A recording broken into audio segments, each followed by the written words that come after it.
I want people to enjoy what I do and understand what I'm doing is for their enjoyment. And that's all I can ask for. Tonight, saying goodbye and celebrating the life of Regis. Oh, no, I hate memory lane. You ever get somebody who jumps It's a in? woman! The man who got us started in the morning for so many years. His talent was being himself completely and making everybody else the star of the show. And the one who made millionaires out of everyday people. He's won $1 million. The living history of TV. That Regis Philbin Show. In just one man. What did it take to get the chemistry so right? No matter what, you don't let your partner fail. And he never let me fail. His co-host through the years. She's the one. The more outrageous, How are your hemorrhoids? Are you all right? the more outrageous. I called him a jerk. He called me one right back, and the sparks flew.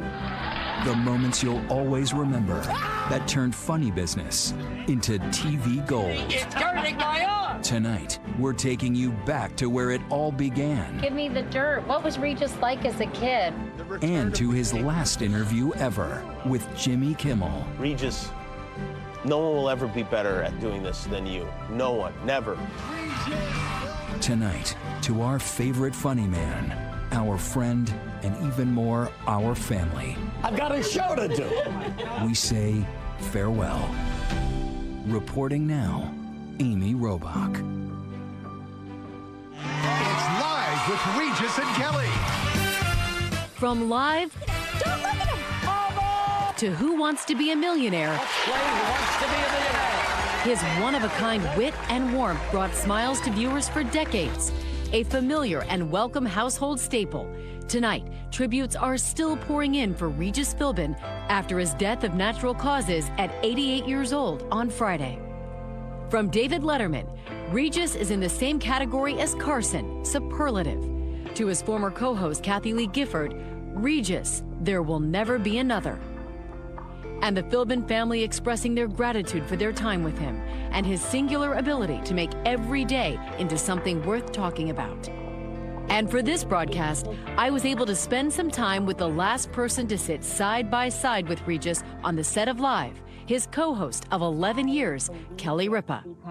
Regis was a man with such youthful energy. What went through your mind when you heard the news? There was a moment where I had this incredible hope that it was somehow misreported. I thought, oh, is he going to have a field day making fun of this story? Because it seemed like he was somebody that would be here forever. When the news finally settled in, who did you think of first? I thought of Joanna and JJ, his daughters, of course, Joy, whom he worshipped. Joy was everything to Regis, absolutely everything. And then my thought went to Kathy Lee. Those were Regis's women. And now, here's Regis and Kathy Lee. Hello, everybody. Let me get your umbrella for you, Mr. Philbin. I love this. And when 2020 celebrated his retirement in 2011 with a Katie Couric special, Regis revealed some of the secrets of his success, including a peek at a backstage routine that was virtually the same for nearly 3 decades. I've got a show to do. A preview of the day's tape package by 8:30. Here we go. Roll it. A newspaper delivery at 8:40, courtesy of his wardrobe consultant, Goldie. And Goldie's here. His main job is $7,000 a to week. give you For the- what? give you- For what? And at 8:45, a read-in on the rundown by executive producer extraordinaire, Michael Gelman. Oh my God, Gelman just walked in. He's never been this early, but I guess he heard Kelly was Yes, I here. heard extra camera time if I came early. Yeah. Okay, what time is it? 30 seconds. Now, here are Regis Philbin. Then at 9 a.m. sharp, ready or not, Live went live. Unvarnished, unrehearsed, and unscripted. What you're looking at here is guerrilla television. You might say Regis put the real in reality TV. Well, whatever reality we can make on our show, that to me is interesting, you know. Bruno. How are you? Nice to see you. And while on that farewell tour 2011, Regis took Katie out for lunch at his favorite Midtown Manhattan restaurant, Circo. This is awfully good. Where they discussed his storied career. Grazie, Bruno. Thank you. After all, he'd been a ubiquitous presence on television for 50 years, shattering his own world record for the most time of anyone on the air. And in case you're keeping score, it now stands at 16,746 and a half hours. From Sportscaster John Hufnagel will be the quarterback when the Broncos take the field against the New York Jets Saturday night. to news anchor Today, the White House subpoena hearing is in court again. to red carpet reporter. Where'd you get this dress? Well, I had this dress made just for this. And how? Everything was... I wanted to look like old Hollywood. Is there anything you wish you had done that you haven't? I wish I didn't have to wait till I was in my late 50s before the good part of my life started in this business. That's what I regret, that it was kind of a late start for me. Long before he achieved morning glory, Regis hoped his star would shine in late night. But he spent years learning the ropes on local talk shows from San Diego to St. Louis. And tomorrow I'll be lonesome, remembering He thought he'd hit the jackpot in 1967 when he was asked to be the announcer on the Joey Bishop Show. Regis Philbin. How great was that, hearing that a member of the Rat Pack was interested in talking to you as his sidekick? Yeah, sidekick, yeah. Well, you know what happened? I walked in, and there was Joey in a sweater. Of course. Yeah, and he said, you know, I saw you last night. You've got a lot of talent. I said, really, Joey? What is my talent? I could never do that now, but I threw it right back, and all of a sudden, I had Joey on the defensive, thinking, what is his talent? What were you thinking? And I'm thinking, maybe I shouldn't have asked that, you know? But I said, well, this is going to be good. And he took his time, and he stood up, and he finally said, I'll tell you what your talent is. You are a great listener. I said, what? A great... That it? This coat does something to you. I don't want you to wear it again. He listened to Bishop's banter for 3 years, but competing against Johnny Carson was too tall an order. Hi, everybody, and Merry Christmas to everybody. When his dreams of late night faded, Regis was back to pounding the pavement in the daylight, taking jobs like hosting the Disney parade. Are you still fantasizing? It would take nearly 2 decades. What? A change of coasts, Now you're talking. and a series of co-hosts before just the right chemistry made Regis Philbin a reliable fixture on morning television. You've got great legs, Reg. I really... And once they meshed, it was magic. I think you could stay another year. And you know you've arrived when you're getting the Saturday Night Live treatment. The wife had me put the tux on with the shoes and the cummerbund. I don't mind saying I look great. But Regis's accidental star wouldn't just rise and shine in the morning. In 1999, he hit primetime prominence as host of the ABC juggernaut game show, Who Wants to Be a Millionaire? He just won $1 million. When you watched him throughout the years, he made it all seem so effortless, and doing what he did is actually really hard work. What was his talent? His talent was being himself completely and making everybody else the star of the show. That was his talent.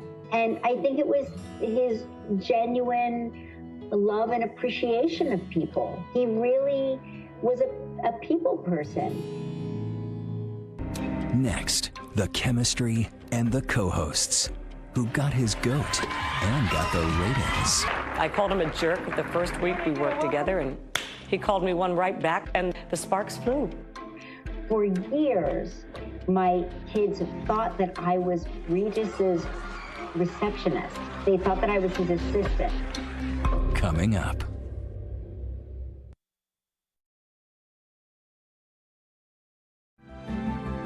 Once again, Amy Robach.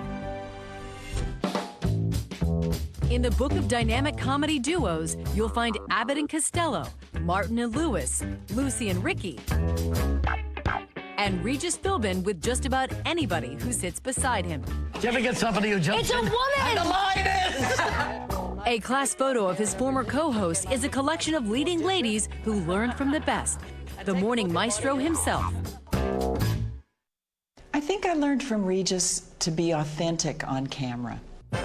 With his co-host Sarah Purcell, Regis would strike TV gold in a segment called Host Chat. What is this you're wearing? This looks like early Daniel Boone. It would be his secret sauce for the next 3 decades.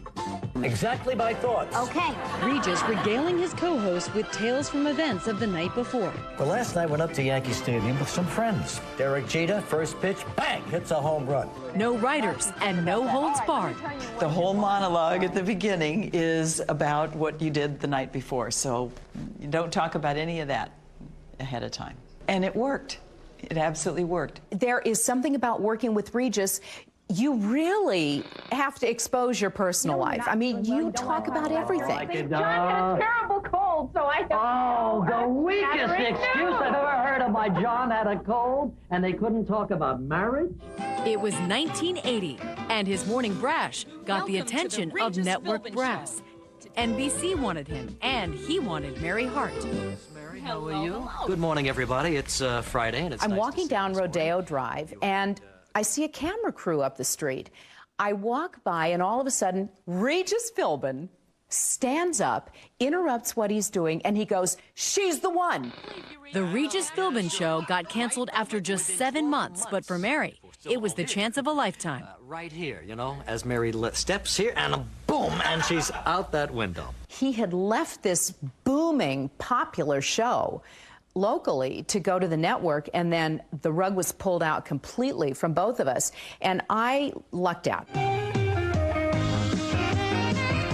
I'm Mary Hart for Entertainment Tonight. They came to talk to me about what it feels like to be on a show that's canceled.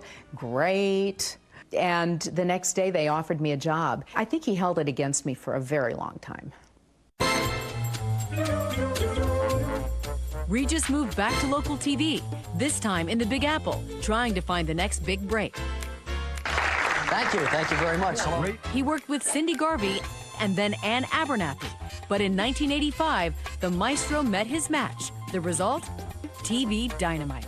Here comes Kathy Lee Johnson. I put on my sneakers and did the run because I was still doing Good Morning America at the time, and came in all breathless. And is this the way it's going to be every morning?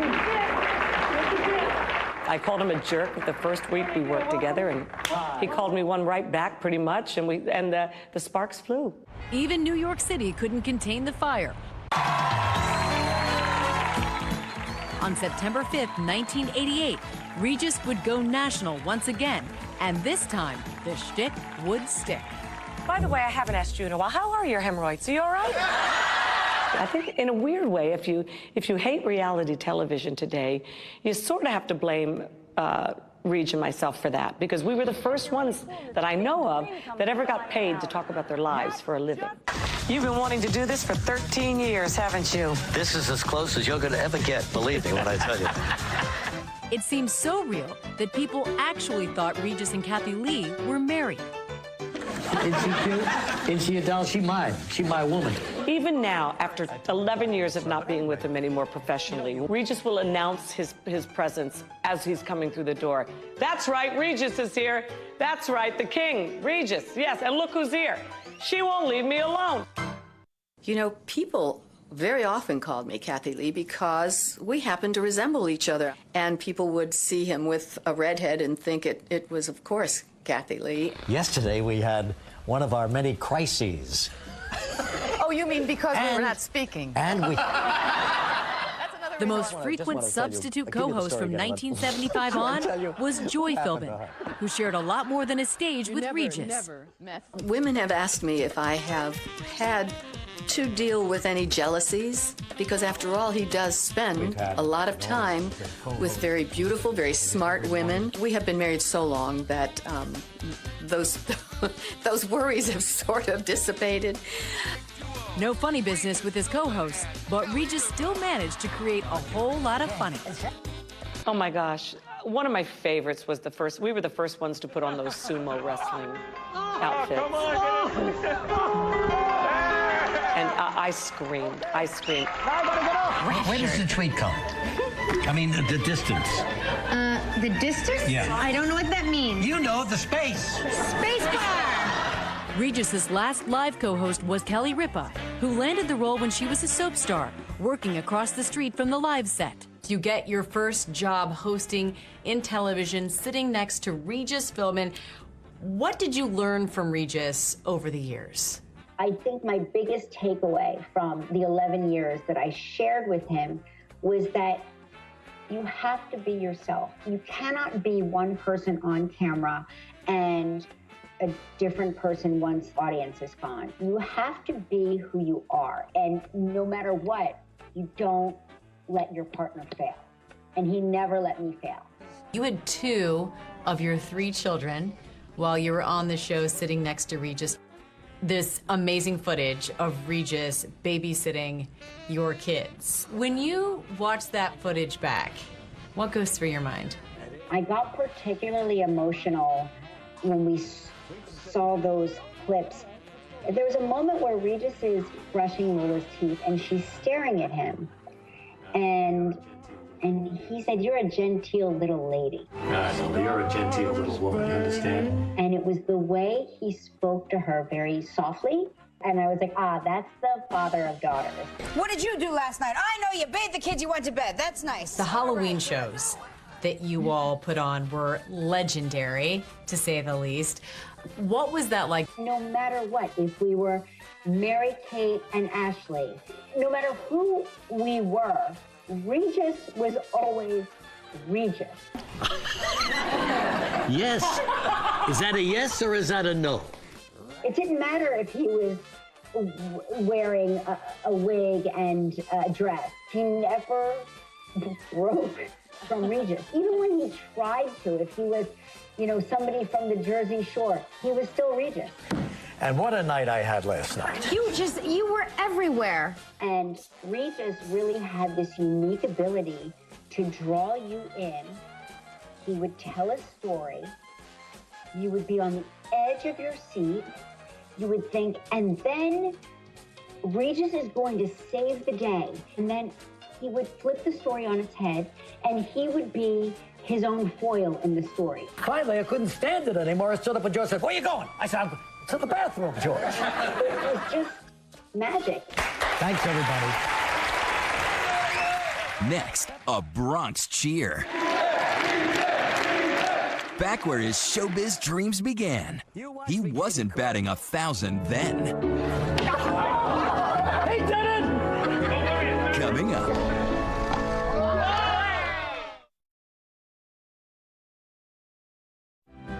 We continue with Regis Philbin, the Morning Maestro. It was an unlikely and late rise to stardom for Regis Philbin, and in 2011, he took Katie Couric back to where it all started. Regis is back! It's me, Regis. Make sure Regis is in focus. Yes, it's good to see Regis again. You know what they say. Hi, honey, how you doing? You can take the boy out of the Bronx, but... Hi, baby, how are you? How are things on Kruger Avenue? Do you miss me at all? Yes. Around here, God bless, man. Regis is royalty. Okay. This is now Regis Philbin Avenue. That's Regis Philbin. Look at that. I love that guy. And everywhere we went, Hey, how you doing? everyone loved seeing Regis. Nice puppy. Well, almost everyone. Hi, baby. How are you? doing? Want to play ball? Oh, yeah. He was raised on Kruger Avenue during the Depression, on the bottom floor of a 2-family home. The house used to be right here. Oh. And here was where Regis sat in his baby carriage. Really? Take a look. Hey, Regis. Isn't he Look cute? at that cute He's little adorable, baby. that Regis. So they paved Paradise and they put up the parking lot, huh? Honest to God. Regis says neither his dad, a first-generation Irish-American and Marine, nor his mom, an Italian-American full-time housewife, had any inkling of their son's guilty pleasure. I was afraid to tell them that I used to stay in this house, 6 years old, tune in WNEW, which was the key radio station in New York City, and every night at 9:30, Bing Crosby would have a half hour of songs. I thought he was my friend after a while, and we had not a date, but it was time to spend 30 minutes with Bing every bloody night. What were some of the songs? Every time it rains, it rains. If you listen to the words, pennies from heaven, Don't you know each cloud contains pennies from heaven? It wasn't until years later, on graduation day at his beloved Notre Dame, that Regis finally fessed up to his showbiz dream. And I said, come on, Mom, I'm going to tell you now exactly what I'm going to do. And they were all excited. So we walked to the music hall, opened the door, and I sang Pennies from Heaven. And as I was singing, I could see my sainted mother, her eyes with tears in them. But not tears of joy. And, no tears of joy. And my father, a tough Irish guy who was a boxer, was a Marine, I could see that he wanted to punch me. I could see these things. But back in the Bronx at Mac's Candy Store, he was a hit. Dean Martin, Guy Mitchell, he did them all. And inseparable from childhood friends Ed the Tank Treratola and Tom freakin' Finelli. Freakin' Finelli. He had nicknames for everybody. Now, what you guys have to tell me, give me the dirt. What was Regis like as a kid? Regis? He was a sex maniac. There wasn't much chance of that, especially since these former altar boys were always under the watchful eyes of the Sisters of Our Lady of Solace, who gazed from on high. Sister Mary Francis. Sister Mary Regis just told me the nuns Sister stood Mary on Mike. the roof. And watched. Right. They watched every move we made. Gave us hell the next day. Now here's where Freakin' hangs out. When they weren't hanging out at the candy store, they were at Conti's, a bakery that's been here for 90 years. But how could the Bronx make the best Boston cream pie? Oh, wait till you taste it. Please. That's delicious. And it's where Tank confessed he had some show business aspirations of his own. Listen, he wanted to be the singer, I wanted to be a comedian. We could have been Martin and Lewis if you listened to me. You watch me, Katie Couric. Martin maybe, but definitely not Mantle. He did it! This is embarrassing in front of Katie Couric. All right, here we go.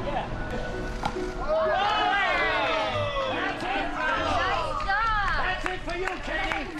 Sit while you're ahead. Yeah, you bet. We then headed to his alma mater, Cardinal Hayes High School. I think it had a great influence on me. And not only was it religious, but it was very disciplinarian as well. And while he may have minded his P's and Q's, Regis admits he wasn't pulling A's and B's. Well, I was not a great student. I really wasn't. Average? Yeah, average, just average, but I wanted to be Bing Crosby. Look at this over here. And despite his passion for singing, he told us he never once graced the Cardinal Hayes stage, which ironically was named in his honor last year. Don't tell me I don't think about it, and I've been in that auditorium a few times now, and I've told Father here what it was like for me to go in there, and they would have their own reviews and their plays and musical things, and here I was dying to, but I just thought, what is my talent?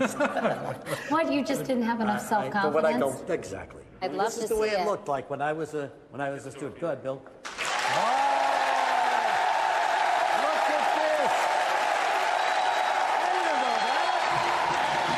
The entire graduating class of 2012 decided to surprise their famous alum.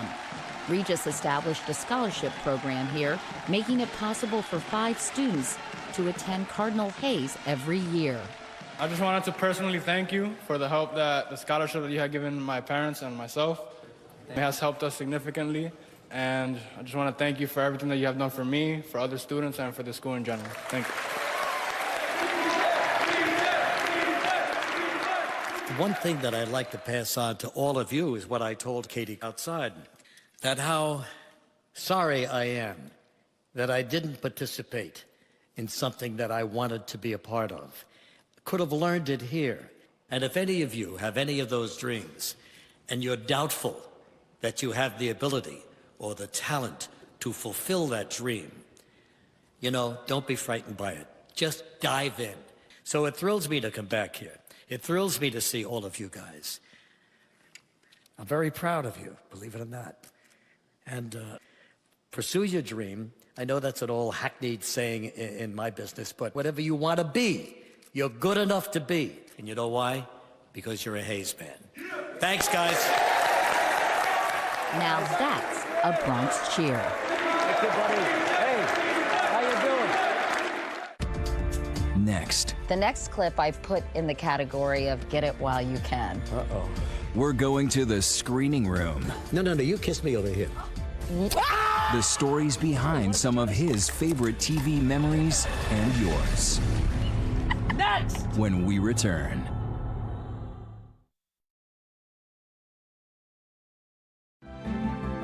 Once again, Amy Robach.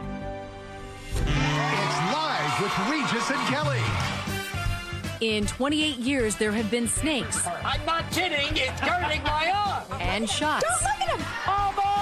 The Macarena and milking. Pies and pedicures. Not too close. Stop it! You're making me nervous! With thousands of hours of merriment and just plain mayhem. I just want to see. Selecting some favorite moments is no easy task. Isn't this nice? But with a little popcorn, Katie Couric was up for the challenge. Do I see popcorn? Yep, popcorn. Uh-huh. We're going to take a little trip down memory lane here, Regis. No, I hate memory lane. No. We put together some clips from, I think, some of your favorite moments. Okay. One of them is that time you convinced Johnny Carson to give you a tour of the Tonight Show set. A rare appearance for Johnny anywhere other than the Tonight Show. Well, let's take a look at this tour because it's very sweet. I'm glad you picked this one. I think it's a great moment for me. Hi, Johnny. Johnny, it's me, Regis. You've been reduced to this. Sure, you want to see Johnny Star? Come on. I got Johnny here, the king. Boy, is this nice. And then you get the, sometimes you get the pencil. Don't touch anything, Regis. No. There's the clock right there. Okay, Regis, time's up. We just seemed to hit it off just so well. You had a little bromance with Johnny Carson. He was one of the idols of our time. Now we have a clip of your grandson, William Xavier, his first visit to the set of Live. This was in 2008. Okay, you asked for him, and now here he Nice comes. pants. His parents, Mr. Why am I wearing red pants? Here's Mr. Trouble, William Xavier. Oh my God, look at him. Let's see how much William Xavier looks like his grandfather. Here we go. Most grandparents have their little brag book with their photos of their grandkids, and you get to tell millions of people about your grandkid. I don't want to make a pest out of myself. I think people feel like you're a member of their family, don't you think? I hope so. That's what the show really is all about. Now, this was your first show after you'd gotten triple bypass surgery. Yes. And Dave came on. It was very funny. Look, Regis, don't be a hero. If you need to lie down, Kelly and I, we can finish up here. This is good. A couple of heart patients. This isn't a TV show. This is a recovery room, ladies and gentlemen. As long as I've known Regis, he's always said yes. He's always been a friend. He's always helped when we needed him. He's always gone above and beyond. And I've always felt like the balance was completely out of whack.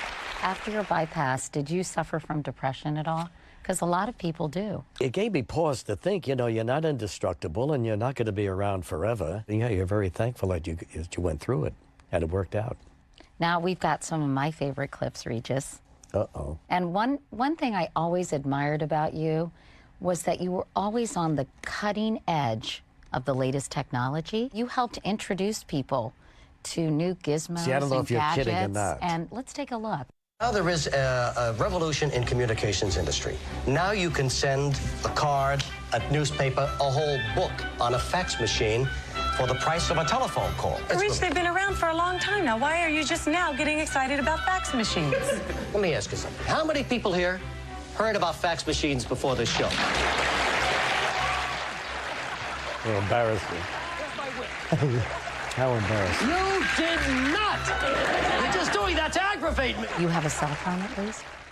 Yeah, but I never use it. I Really? don't even know what the number is. Really? Yeah. But you use a computer, right, Regis? No. No? No. Really? No. I don't. Wow. I need it. You got to sit there and type something out on a computer. It's ridiculous. It really is, and you know it. One thing I noticed as I took my little trip down your memory lane. My memory lane. You like to show off the bod, Regis. Oh, no, I don't really. What is it? What are we watching here? I'm taking off my pants now? Oh, God. With the long Anything socks. for a laugh, With right, the long Regis? socks. And still got the pants on my shoes. Somebody help Regis. Oh, my God. Stop with that. Can you believe you did this? Oh. Oh, and just recently, Regis. Oh, this is with Snoozy, whatever her name is. Snooky. And she's saying, take your shirt off. Look at you. Oh, for God. See what age does to you? I think you look pretty darn good. Oh, my. You are the big 8-0, Regis, and look at you. Anyway. Next! Next! All right, now, the next clip I put in the category of get it while you can. Uh-oh. God only knows what this is. No, you kiss me over here. Oh, this is my old trick.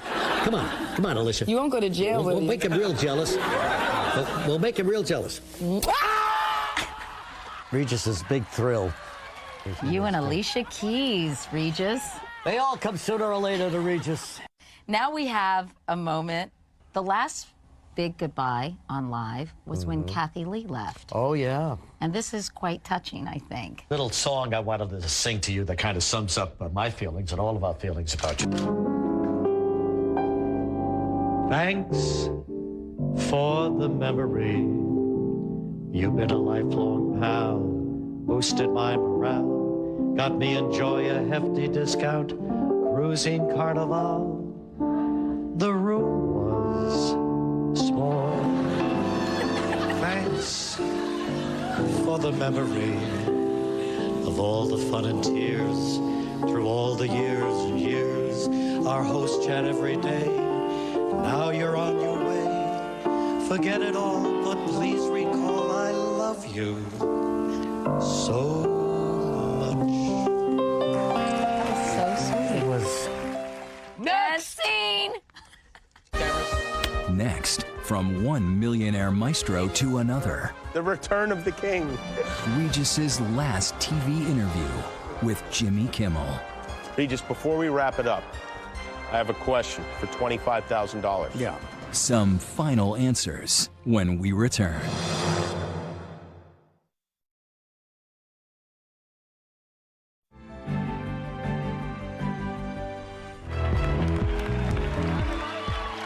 When Regis Philbin became the host of the first U.S. game show with the $1 million top prize, his presence helped launch a phenomenon. He just won $1 million! And just this past March, in what would be his final television interview, he spoke to the host of the brand new version of the show and devoted fan, Jimmy Kimmel. Here he comes. He was the one who did this years ago. I remember. You don't remember. I do. The king has returned. The return of the king. How are you? How are you? Good to see Gosh, you look fantastic. So do you. How are you doing? I wish I had that. Yeah, I could put one on you. Oh, I bet you can. Shall we take a look at the set? Let's do it. Okay. Well, Regis Philbin. Look at this. This is it. They did it very well. They did a nice job Nice with job, it. yeah. It would make for a beautiful living room, I think, for, for someone. We've got the panels, chairs, we've got the questions. Wow. We've got the dollar signs. You've even still got the shiny tie, which makes me feel good. That's right. Yeah. And look up there. That's a... Oh, and here, too. Yeah. You want to go sit? Shall we have a little chat? You look good, Regis. You're very trim. Now, which one is you? I think I'm over there, and you're right here. All Mark. I'm very happy to see you. I haven't seen you in a while. I know. It's been actually years. You don't call me anymore. Well... That tie is kind. Is that one of the classic Regis ties? Can we look at the back and see what's going on there? Yeah, here you go. Oh, that says... What is it? I think it says Mario Cuomo on it. No. That is not a Regis tie, yeah. So I imagine you must have a closet full of those. I do. I really do. Can I have one of them? You're kidding. Will you send me one? I will. Okay, I good. will. All right. And then I'll send you a shoe or something. Oh, good. Yeah. I could use that. You built this house. This is... I'm looking around and I'm seeing a lot of people and a lot of things that are here now. It's like being inside a slot machine. Regis, no one will ever be better at doing this than you. No one. Never. Didn't seem too sure about that one, but you nailed it. Now, that's funny. Come on. And I'm not just being false humble by saying that. It's true. Really? You're the best. And that's why people love this show. I mean, it's a great game, but Regis is the reason. You really were such a great host of this show, thinking on your feet, making people feel comfortable, and really, more than anything, recognizing that this could be a life-changing experience for a lot of these people. Did you ever feel the gravity of that? Somebody coming in and winning or losing? Well, yes, I did. A huge amount of money? A lot of them did that, too. Yeah.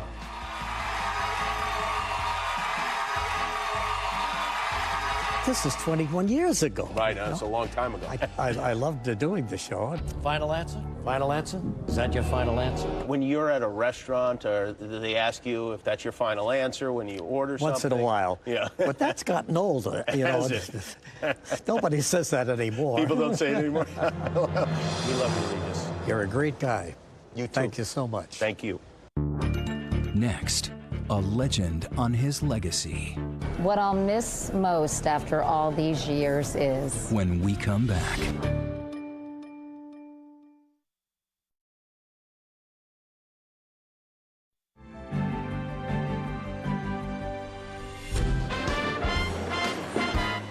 In 2011, on the day before Regis's last morning co-hosting live, Katie Couric gave the preeminent TV host a little pop quiz. So, Regis, the personnel department at the network asked me to conduct your exit interview. So let's get started, shall we?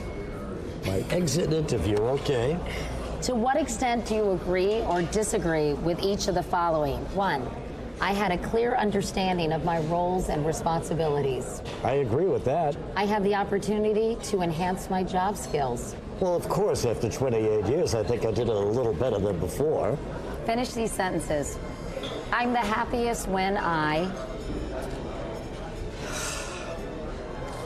When I'm entertaining people.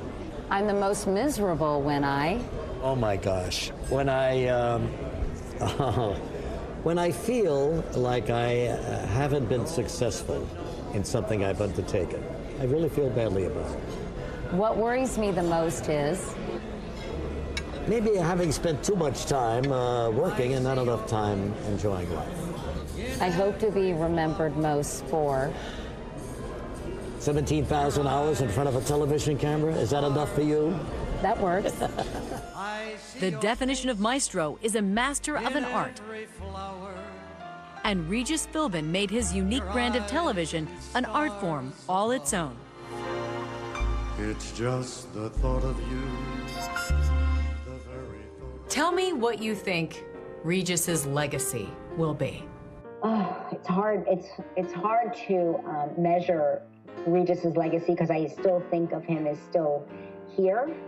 I think that Regis's legacy is his contribution to humanity in terms of it's just okay to be yourself. And also, I think his love of people will also be his legacy. He just loved people, and he just wanted to be a part of it. He wanted to be a part of something, and he never let any of it go to his head. So I guess his ultimate legacy is his humility. What I'll miss most after all these years is... Oh, the excitement of walking out, you know, hearing some applause and knowing that the audience is there and they're on your side and they want to be entertained, and you can do that for them. It's nice to know. The very thought of you,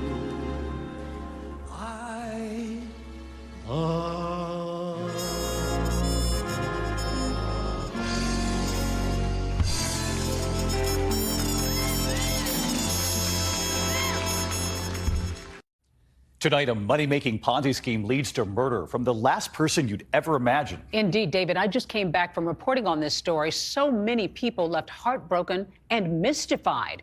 An all-new 2020 begins right now. Tonight, the trial so many have been talking about, with details you haven't heard until now. It was just greed, more greed after that. What is this weird nightmare that's visited upon this couple? She's sick and now he's dying. For him to just go from being fine to suddenly comatose. What happened? What happened? They were a great couple. They loved each other. They always wanted to be together. Two people with no background in federal contracting. Suddenly they're going to be arms dealers for the federal government. They were trusted in the community. A lot of the investors were family and close friends. Had Michael expressed any doubts about the business? The Cochran business model seemed to be built on defrauding their friends and family. The investigators look at you and say, there were never any contracts, there were never any bids, it doesn't exist. When people found out, they want answers. I mean, it was all anyone could talk about. Your friend, 38 years old, is gone.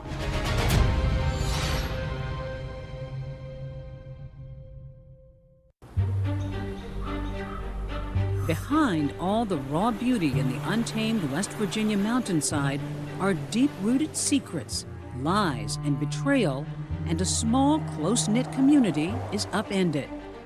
I was just calling to see if you knew when everything surrounding the investigation is going to be over. I don't understand what you mean by the investigation. They're asking people very personal questions about me and my husband's relationship, but I just can't keep living this way. And at the center of all that unraveling is this couple, the Cochrans.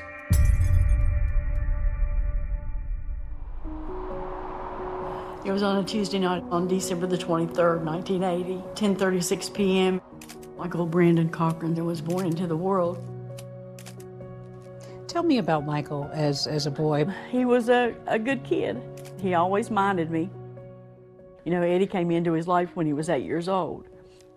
When I met Michael, he had like a rat tail haircut and with the spiked hair. We just kind of developed a good, warm relationship. What about sports, though? Ed, he was really into sports. Oh, yeah. He was playing like the pee-wee baseball. You could just tell right then. He just took to it and was just like a natural. Michael Brandon was always playing baseball, basketball, football. He lifted weights as a hobby. He had a weight bench in his room. He got his first Sandfield barbell set around 10 or 11 years old. And he would just go in there and turn his music up loud and just start working out. He just loved being healthy. Of course, he loved the muscles. He loved the way it made him feel. In high school, they started having like powerlifting competitions. And Michael, he got first place. We were really proud of him. At age 17, Michael meets a girl named Natalie Jessup, also 17, during a trip to the mall. It will change his life forever. We had to go out to the sporting goods place one day, and there she was working behind the counter. And she was flirting with him really bad, you could tell that. And then the next thing I know, they were dating. She seemed to be a relatively driven student in school. She was passionate about what she did. She loved her family. After high school, both Michael and Natalie head off to West Virginia University, where he studies computers and she studies to be a pharmacist. The two freshmen had just started their first semester at WVU when Michael's mom, Donna, gets a call from Natalie. They got engaged in November of 1999. And when Michael got on the phone, I just said, Michael Brandon, what in the world are you doing? Were you happy for him to be marrying Natalie? I wanted them to wait. He had just graduated high school like maybe 5 months before. And I wanted him to just, focus on his schooling. And then 6 months later, they were married. The couple are the picture of happiness in their wedding photo. After graduation, they later have 2 children. And after 6 years of marriage, they settled in Daniels, West Virginia, here in this colonial home. It's a beautiful home on almost 4 acres of flat land. Michael renovated that house. He just completely gutted it and remodeled it from top to bottom. As the years went on, did they have a happy marriage? As far as I know, they had a happy marriage. Yeah, they're starting their life now, been starting their family. They've got good jobs. Natalie was working as a pharmacist, and Michael was in IT. Yes, information technology. Yeah, it was like running cable wire, coaxial cable, and things like that. Life in West Virginia can kind of be summed up as like, here people really focus on work, family, and their faith. How was Michael as a dad? He was a proud dad. He doted on his kids and was a good provider, was involved with them, the school activities and stuff. The couple gets involved in their community. He was a football coach and he was a baseball coach. And wherever Michael was, you'd find Natalie working the sidelines. She was a sports socialite. When Michael was the coach, she was the one you got all the information from. She was the one that ordered the uniforms and got your sizes. He loved sports, and that was probably our biggest connection. Our family would see their family at games, and that's really how it got started, is just loving sports and hanging out. Are there stories that you remember that when you really do think back to you all as couples, it kind of warms your heart that you remember? Oh, yes. Yeah. Mike and I, we won a lot of championships together, coaching our kids. Chris and Jennifer Davis bonded with the Cochrans over Little League, their young families, and church. They even went on vacations together. Chris, a lawyer, was hired by Michael for a legal matter, and the two became friends. What was it that made them sort of fit into your world? It was really the family aspect. They were a great couple. They loved each other. They always wanted to be together. We gravitate toward friends who are always together and love their spouses, because we're always together. So you were really close? Yes, we were very close. So at some point then you discover that one of your sons has diabetes. Initially it's very grim, because it's, hey, this is what this is. It's never going to change, and this is what it's going to require. Coincidentally, Natalie happened to specialize in diabetes management. How helpful was that for you in the beginning? Tremendous. Tremendous. She was amazing. Like, she just gave us all the information we needed, because you learn as you go. So she understood how insulin could affect the body. 1,000%. Then, seemingly out of the blue, the Cochrans make a career change and open a new business. So they seem to be doing well. Oh, absolutely, yeah. They're doing very well. I invested and I spent $256,000. And this new venture will lead them straight to the CIA.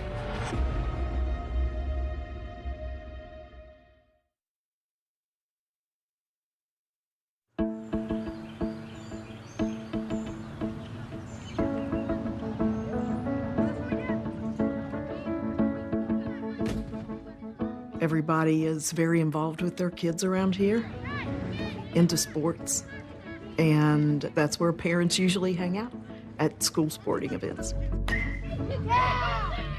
Just like his dad, Michael Cochran's son loves sports, especially baseball. And it's a family affair. With Michael coaching local youth sports leagues, Natalie becomes treasurer of the middle school baseball program.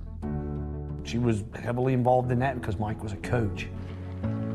They were involved in tons of leagues and different things.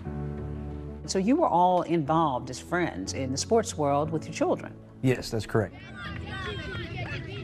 We met the Cochrans because I had put my son into the draft for the Little League Baseball. Toni McCall met Michael and Natalie after her husband died of leukemia, leaving her a single mom to 3 children. Michael very much took on a father figure role, especially for Cash. He was so good to him. He took him everywhere. They went fishing. They went to practices. It was the dream come true to have that father figure when you don't have one for your kids and you want one.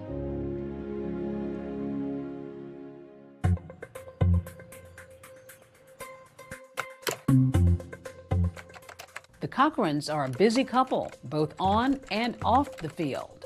They open a business that is supposed to provide supplies to the federal government. It's called Tactical Solutions Group, or TSG, and they soon begin looking for big investors to help them pay the upfront money that is sometimes needed for government contracts. And to everybody's surprise, Natalie up and quits her job as a pharmacist, jumping into the new business completely. Great. You know, I mean, if you can quit your job as a pharmacist, like, oh, wow. By all accounts, the new business appears to be flourishing. They were building onto their house, and they put up a new fence. Mike got a car. So they seem to be doing well. Oh, absolutely, yeah. They're doing very well. Natalie tells friends they were inspired by that movie War Dogs, the one about two men with no experience in the defense industry who become arms dealers to the U.S. military and get in way over their heads. They call guys like us war dogs, bottom feeders who make money off of war without ever stepping foot on the battlefield. When she told me that we're going to make all of our employees watch War Dogs as like an onboarding video, I said, well, you do realize that the guys went to jail, right? It might surprise people to know that any civilian can seek a government contract. All you have to do is register, and then you can start bidding. It can be a small business, an individual, a nonprofit agreeing to provide goods or services to the government at a specific rate at an agreed upon time. The process is you discover the contract, you bid on the contract. And if you're chosen, suddenly you're in business with the U.S. government. The Cochran's website for their business, TSG, boasts impressive clientele from within the government, including the Department of Defense, FEMA, Homeland Security, and the CIA. Tactical Solutions Group was supposed to be a whole goods seller, so they could sell healthcare equipment, masks, firearms, and various things like that. Michael Cochran would spend hours sifting through all of these government contracts. And he would tell Natalie what he'd found. She'd go to the investors and say, Michael found the most incredible investment. What did you know about what this business was all about? They got this niche, a woman-owned small business. The idea of the federal government will pay $50 for a $10 hammer. You just got to be able to get in there and get the contracts and fight with the big guys. And all the couple needs now is a little startup cash. Most of their investors were friends, family, people that they knew. We invested $245,360.69. That was our retirement savings. Michael's mom, Donna, remembers the first time Natalie approached her about investing in the family business. Do you remember what she said? Yeah, she asked us if we wanted to do the government contract. She said that she wanted to help us out, you know, when we got ready to retire. At what point did you decide that maybe this was something you might be interested in getting involved in? About a month later, she told me that she was doing it for her parents, that they'd made $60,000 in 5 months. And so we thought, well, you know, maybe we'll give it a try. That's a pretty good return. Yes, ma'am, it sure is. Donna Bolt says her daughter-in-law claimed she could get her initial investment back with profit, sometimes in as little as 10 days. So when they come to you for a potential investment, what's your initial thought? Well, my initial thought was, sure. The Cochran's close friends, Chris and Jennifer Davis, say the couple approached them after church saying they needed some major cash to fulfill a contract for dental labs, saying if they didn't get the money right away, they'd lose the entire contract. But it was more than just, hey, do you want to invest? There were supposed to be dental facilities on military bases. That's why we couldn't see any of the documents. Because she knew I was going to ask that. I was like, well, what's the well, you can't see it, you don't have authorization. We can't do that because it's the Department of Defense. And so we were like, sure, yeah, man, we'll help out. How much were you investing? $511,000. When Chris Davis hears who's investing, he says it seems like a safe opportunity. I trusted all those names and people in the community. So if they were involved, it must be sound and good. Absolutely. The names that were lining up, it fit. Like, okay, these people aren't going to do anything crazy. Tony McCall says the circle of trust was how she too decides to invest. She had pulled someone in that I was close to and had been getting them to do contracts. She says that person calls one day with an opportunity for the two of them to go in on a contract, but they've got to do it immediately. It pays out in 45 days, but you have to do it right now. Like eBay, she bids at the very last minute so that nobody can go in and bid over top of her. But you have to tell me right now. And so I did it. I spent $256,000. By all accounts, it seemed to be a safe bet. The Cochrans appear to be doing well. I had seen the money that they were spending. They had multiple vehicles, they had motorcycles, they were buying trips overseas. The Cochrans are living the high life, but then suddenly the Youth Sports League is broke. This ain't good. I really felt in my heart that something was going on. You don't have anything, it's all spent. Could something be afoul at the Little League?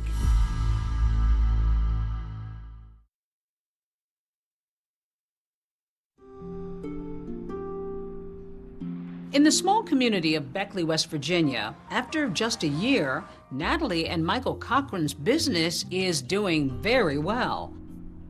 And family and friends noticed the couple seemed to be too. It appeared that Natalie and Michael were quite wealthy, and they were living like they were. They had multiple vehicles, they had motorcycles, they were buying trips overseas to Paris, they went to Hawaii. You know, we just thought it was wonderful. We just thought they were doing so good that we were so proud of them. I mean, they had 3 homes, a pickup truck, motorcycles, a nice antique car. Him and Natalie drove up in a 1965 Shelby Cobra. It was a kit car. It was just something that they bought, and we were just very happy. We even took a ride in it.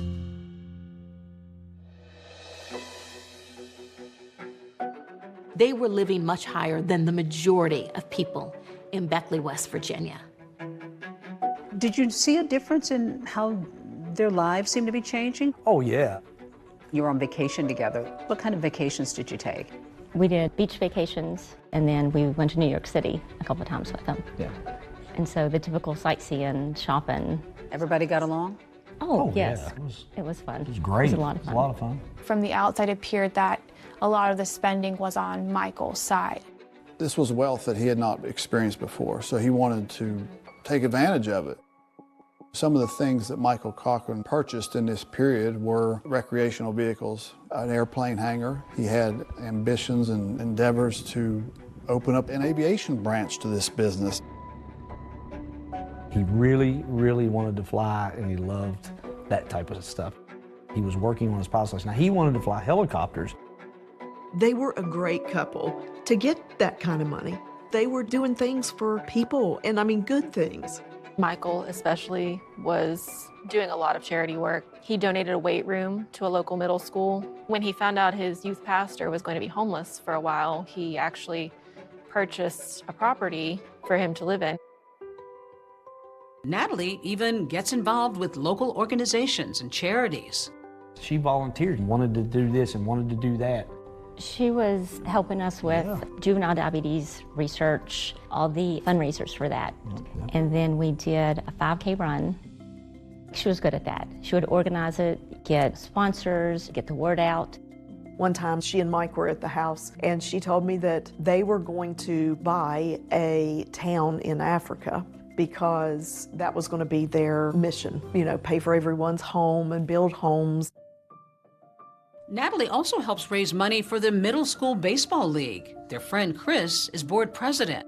We had a fundraiser, and from the fundraiser, we believe we raised a little over $15,000. It was a big deal.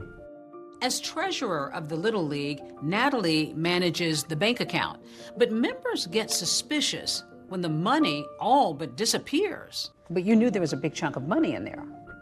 Yes, there should have been over $20,000 in there, absolutely. Any idea of how it was drained like that? Nobody knew it was missing until we were told it's missing. The league brings in a private investigator to look into where the money's gone. And I talked to the board and I explained to them, you don't have anything but $31 in a frozen bank account. There's no records of anything as to where this money went. It's all spent. There was an audit that was done. There were purchases made that weren't approved by the league. There was purchases to TJ Maxx, purchases to Olive Garden, and then when I started adding it up, I'm like, $32,000 in one night you raise for 2 sports teams, and it all just disappears. I mean, there's no way to rectify that. Questions are now swirling over the missing money and if Natalie could be involved. And when some investors with the Cochran's business get wind of it, they're getting concerned about the money they've been promised. As time is going on and you're not hearing anything, are you starting to panic at all? We'd ask. We'd say, Natalie, we need our money. I said, our car's going to break down. We need the money back. She would say, it's coming, I promise. And then she would send me text messages and say, your money is going to be deposited in your bank account within the next 24 hours. And we'd wait, and it was never there. You didn't get anything? No. Donna says that any communication she had about the couple's business was typically with Natalie, not her son. Every time that I received any kind of a message, it was a text message from Natalie. It was she and I that was constantly going back and forth with contracts. Meantime, Natalie continues to portray the business as extremely successful. From the outside looking in, I would have probably been like pretty impressed. Thought, man, right here in Raleigh County, West Virginia, these people are knocking it out of the park. One investor says it's astonishing how much money Natalie says she's pulling in. She did give me a number at the time. This was like $343 million we're going to have to put in this bank. That was a little hard to believe. Natalie and Michael tell a local bank their business is worth more than $500 million when they apply for a $100,000 loan. Was her business worth $500 million? No, absolutely not. It turns out the Cochran's business is not what it appears to be. So I said, in pure West Virginian, this ain't good. I really felt in my heart something was going on. The fundamental problem is that it was all a lie. And when secrets come to light, it's far worse than anyone could have imagined.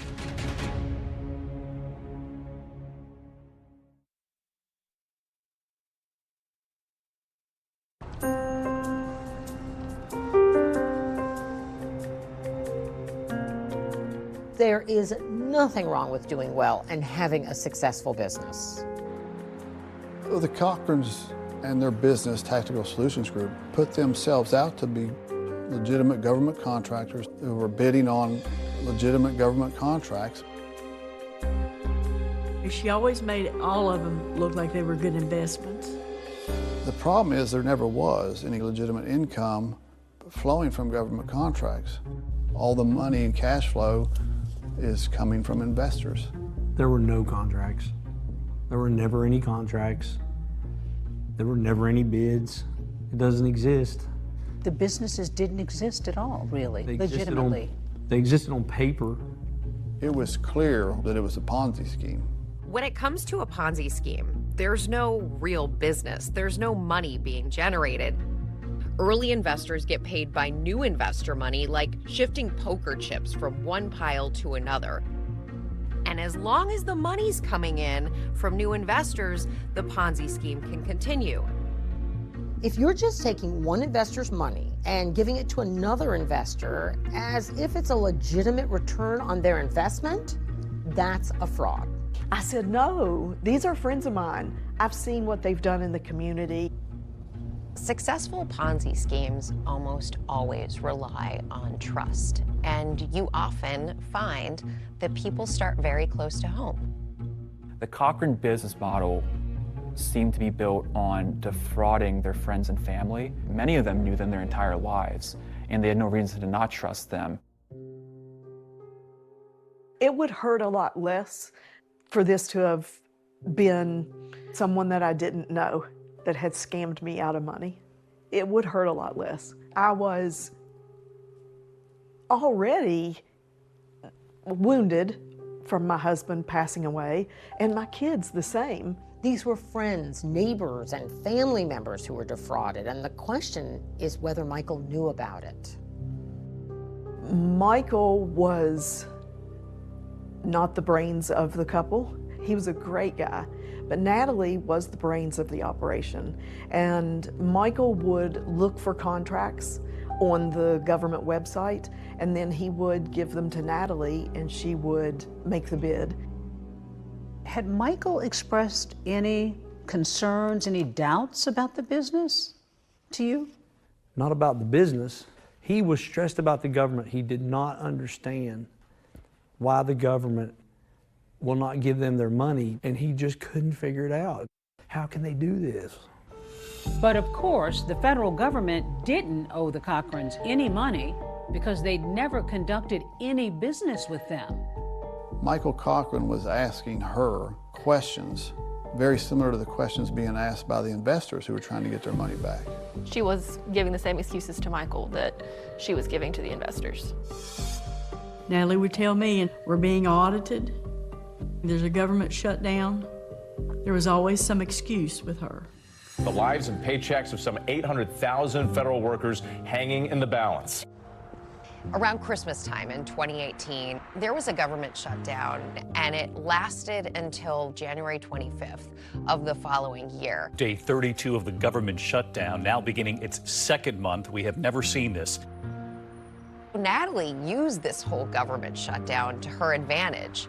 Her investors were coming and saying, we want our money. We'd like to pull it out. And she would say, well, I can't. The government is shut down. There's no way to get access to your money. They're not paying anybody. She had a never-ending list of reasons that they were not seeing their returns. When she could no longer blame the federal government for the delays, she turned to, I guess, more of the emotional side of, saying that she had cancer. We're feeling bad for her. She even told us that she had cancer, that she wasn't going to do anything about it, that she was going to let God take care of it. And if he took her on, then that would be fine. And I just got so distraught and emotional, and I kept telling her she needed to fight, not to give up. She said she was in stage 3. Her and Mike were talking about not going through chemo and radiation and just living what life she has left. Was that devastating? Oh, completely. Yeah. We were all pretty devastated, to the point we all get the paperwork to go get our bone marrow tested to see if there was any way we could help her. Remember, Toni McCall had lost her husband to leukemia. She was skeptical about Natalie's claim of having cancer.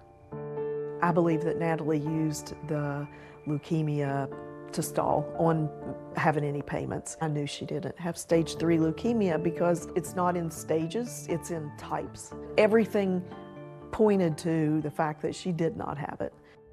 She had told us that she was losing her hair from the chemo she was taking, and she flips her hair over and she has a perfect dime-sized circle where she has shaved a spot in her hair. And if you lose your hair from chemo, you don't see 5 o'clock shadow. What woman would shave a spot on their head to say, look, I'm losing my hair? And so I absolutely knew at that point that she would do anything to cover up and to lie. Then early one morning, Michael and Natalie are set to take a private plane to Virginia for a scheduled bank meeting, but they never make that flight. I just kept asking her, what happened? What happened?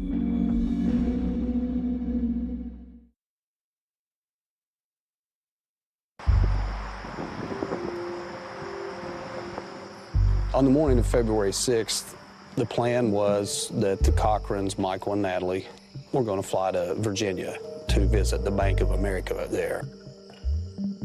She had text messages going with me and Jennifer. So the morning of February 6th, they were going to go take a flight. She said she was too sick to fly. She had the flu and the norovirus, and it hit her so hard because of her cancer. She had gone to the doctor, and they put her on such a high dose of steroids that her blood sugar was elevated. She had asked to borrow a vial of insulin. So she needed a bottle of your son's insulin? Yes. And I told her that Chris was getting ready to leave the house, that he could drop it off for her. Chris drops the insulin around 10:30 that morning. Jennifer and Chris receive a photo about 2 hours later, around 12:30, of Michael laying unconscious in the Cochran's kitchen floor. Michael was laying in the fetal position in the floor in his kitchen. So she sends a photo out of him on the floor? Mm-hmm. Yeah. And my reaction in the text was, is he okay? What's going on? He's fine. The contractors are here, putting him on the couch. Okay. Michael is moved from the floor to the couch.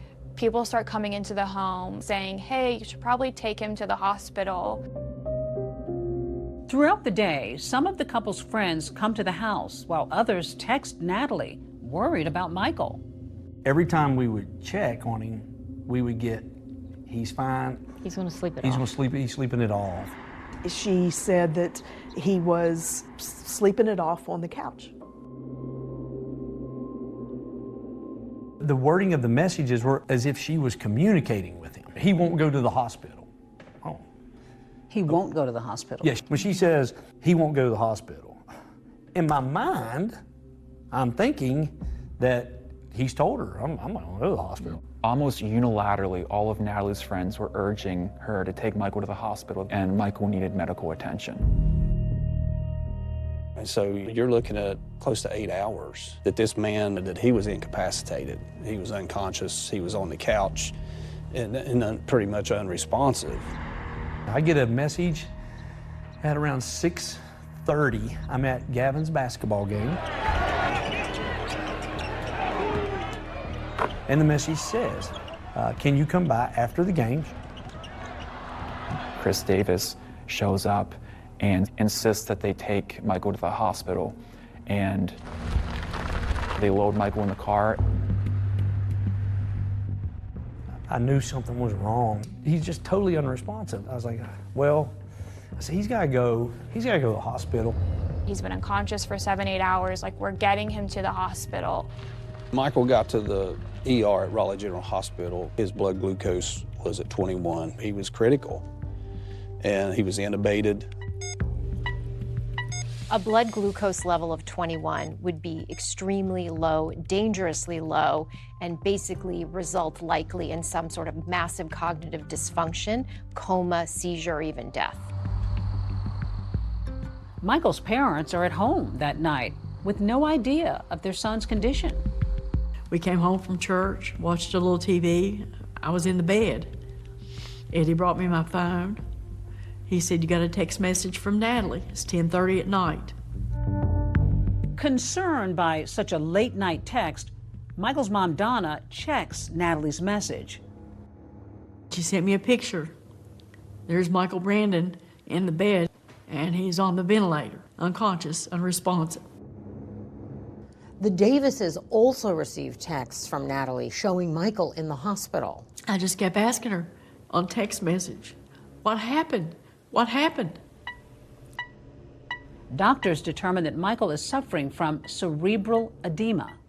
Cerebral edema is the medical term for swelling in the brain. We usually think about cerebral edema in the setting of a big bleed or a traumatic event. Michael Brandon, he was fighting to breathe. He was trying his best to live.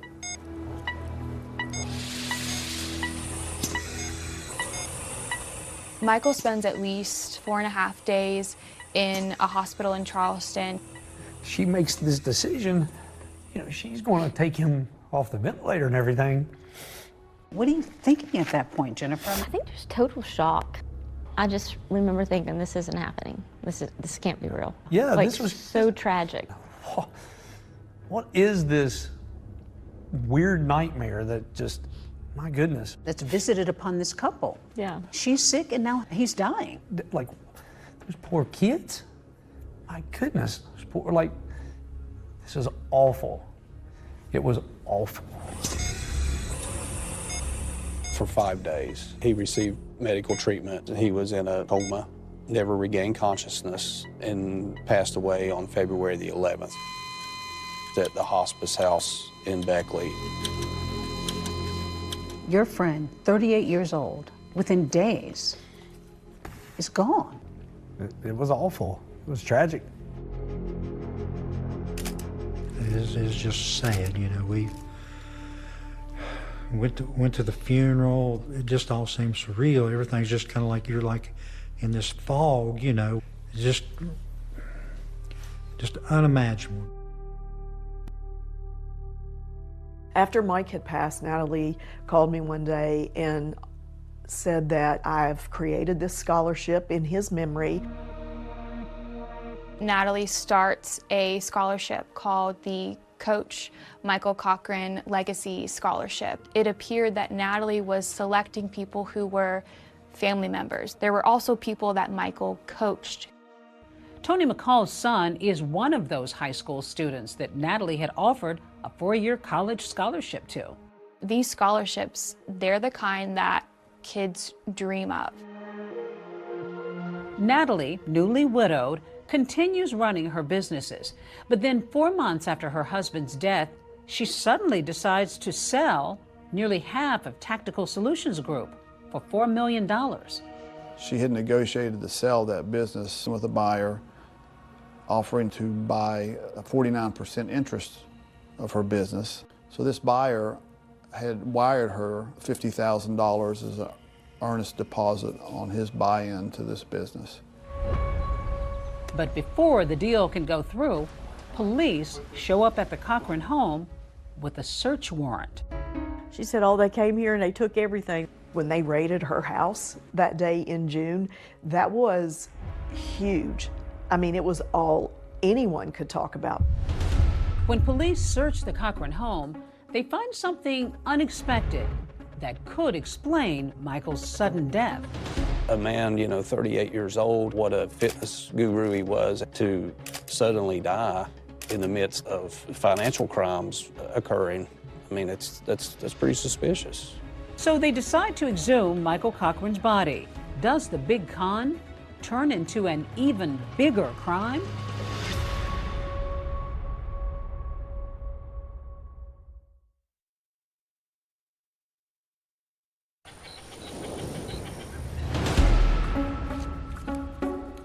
At first, this was just a Ponzi scheme investigation. Tonight, all eyes on the headline-making court case that just wrapped. The interest in this case was huge. Police are investigating the death of Michael Cochran. To suddenly die in the midst of allegations of financial crimes is pretty suspicious. So you think he was duped as well? 100% I believe that. The defense counsel made it clear they were living this lavish lifestyle. So how couldn't he have known that this was a Ponzi scheme? Natalie weaved such a web of lies, keeping us all drinking the Kool-Aid.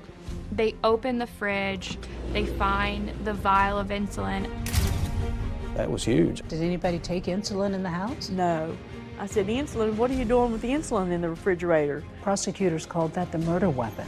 What keeps Gavin alive, she used to take life. Just in shock.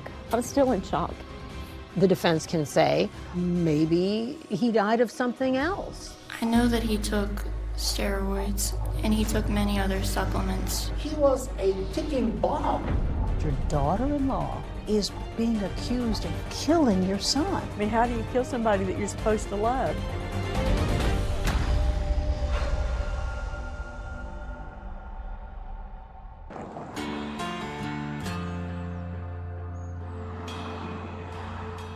It's been 7 months since 38-year-old Michael Cochran's death, and Private Eye James Quisenberry sends an employee on an undercover mission to Michael's wife Natalie's garage. I just seen the sign and figured I'd come out this way. Oh. She was selling a bunch of things and items at her house. This is security camera cable, and then this is Ethernet cable. He's there to secretly get a closer look. The question was still out there of whether she was sitting on a pile of money, all these different questions. You don't want to sell the rest of anything else? Not really. I'm going to keep those for my son. My husband passed away, so my dad helped me go through it, and we kept things that my son might use when he grows up. So. Okay. Had there been something there that shouldn't have been there, would have turned it over to law enforcement. She's all smiles and looking at him and trying to be polite, and as soon as he turns his back, she changes her look, like her whole demeanor changes.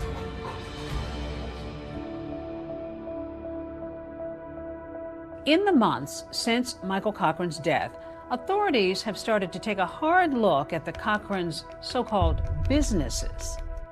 I received a phone call from a trooper who had spoke with a local business person who had purchased some firearms from the Cochrans, and he had a problem with getting his firearms delivered or the money returned, and he was looking for help in resolving that matter. He had been solicited to be an investor in contracts. He never did it because the information he was receiving from Natalie Cochran on these investment solicitations didn't make sense to him. I was like, yes, we definitely need to take a look at this. So that disgruntled customer then connected investigators with someone who said he had invested with Natalie Cochran. The problem that he was encountering was he kept getting excuse after excuse after excuse with getting his money returned. Bob was going through the records as they were coming in. And so, there's a ton of information there to go through. And Bob's looking at it. We're sitting there one day and he goes, I'll be damned. He said, it's a damn Ponzi scheme. As they dig in, they take notice of the investigation into that Little League account. Remember, board members had been suspicious of Natalie after money had gone missing. The Shady Spring Little League bank account is one of the many accounts she used to facilitate her Ponzi scheme. Natalie would deposit from their company and then sift it back out in various different ways. Natalie called the alleged financial crimes bogus, and ultimately authorities decided not to charge her with anything related to the Little League. The league never recouped any money. It was all just lost. It's late into the summer, and those generous Michael Cochran legacy scholarships, which Natalie had promised students, are now supposed to be paid out. There were 8 people in total. They are full ride scholarships for up to 8 years. Tony McCall's son was given one of those college scholarships. There was no money. It was a fake scholarship. Natalie weaved such a web of lies. They were bizarre like that. It was still keeping us all in the flock. Natalie Cochran has insisted the scholarships would have been paid if her assets hadn't eventually been frozen by the government. But investigators had a different view. When she created these, we saw that as an attempt to dispel rumors. Rumors were circulating that her business was being looked at, that she didn't have this wealth and this money. We had pretty clearly identified at least, and I may be under at least 10 known victims of the Ponzi scheme. The most obvious red flag at the time was that nobody was getting any money back. We had more than enough evidence and documentation to proceed with indictment. So she's arrested. Yes. What did you think of that? We were glad. When she was arrested, she was wearing the Tailgate Socialite t-shirt. That was the true Natalie right there.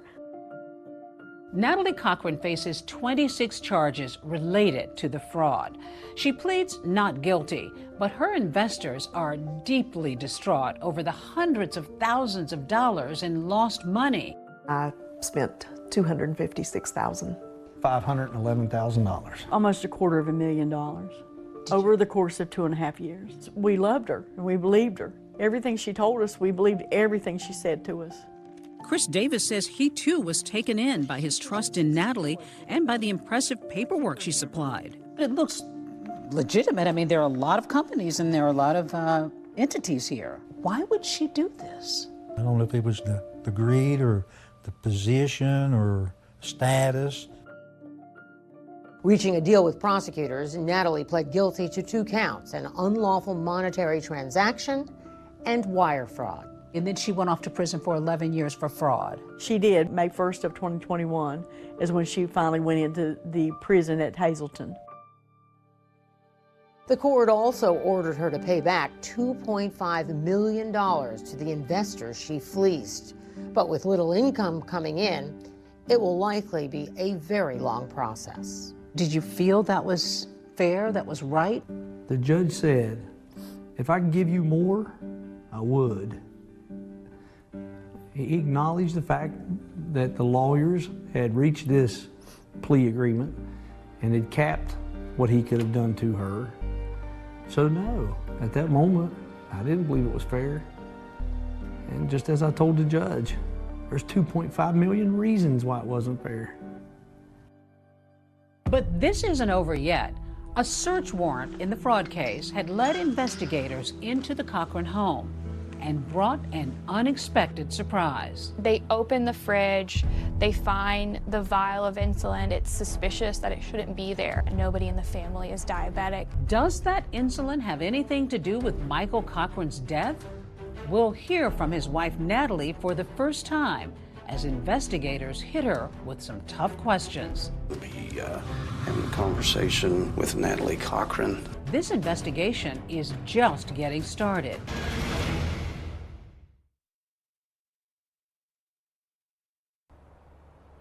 At first, this was just a Ponzi scheme investigation.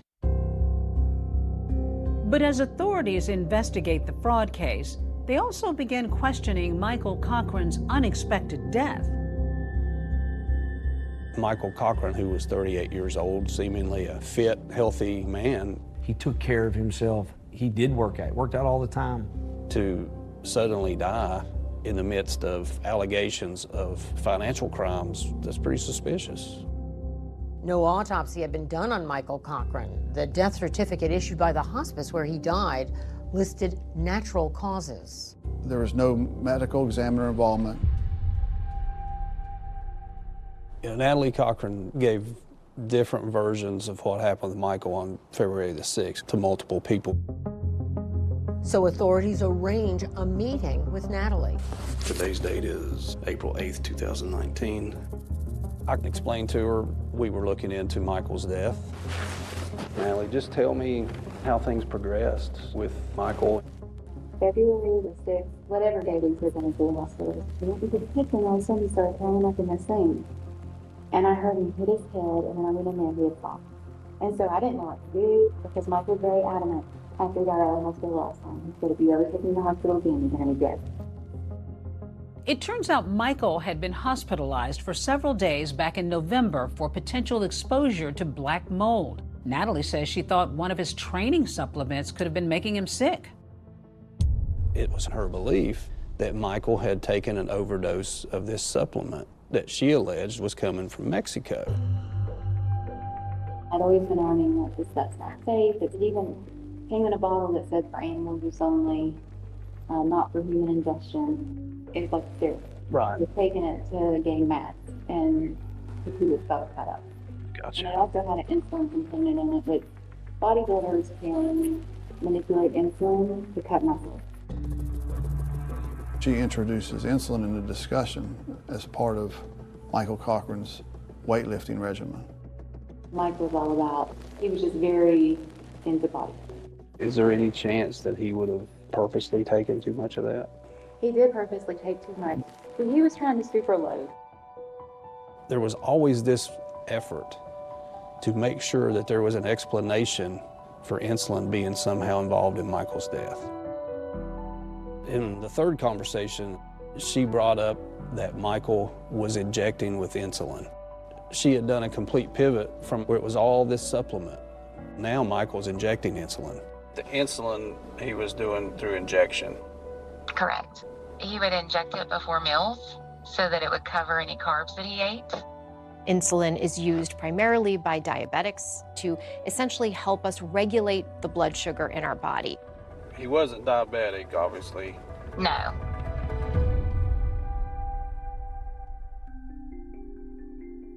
And remember, the fraud investigation is still ongoing. In June of 2019, federal and state authorities conduct a search of the Cochran house. Natalie is there. She was in the garage. The search warrant was done based off the financial crime information investigation only. We anticipated finding additional evidence regarding this Ponzi scheme. But they found something else they didn't expect. Sometimes things happen in investigations that you call it fate. I started rummaging through the refrigerator and there's this bottle of insulin sitting right there. It shouldn't be there. Nobody in the family is diabetic. That was huge. Where did it come from? Whose is it? Natalie's got the same answer for authorities and for Michael's mother. She said, oh, they came here and they took everything. And she said they even took the insulin out of the refrigerator. Now, what did you make of that? Did anybody take insulin in the house? No. I said, insulin, what are you doing with the insulin in the refrigerator? I keep that here, she said, for Gavin when he came over, if he needed a shock, because he's a diabetic. You believed it? We did. Remember, Gavin is Chris and Jennifer Davis's son. They tell authorities they never stored his insulin at the Cochran house.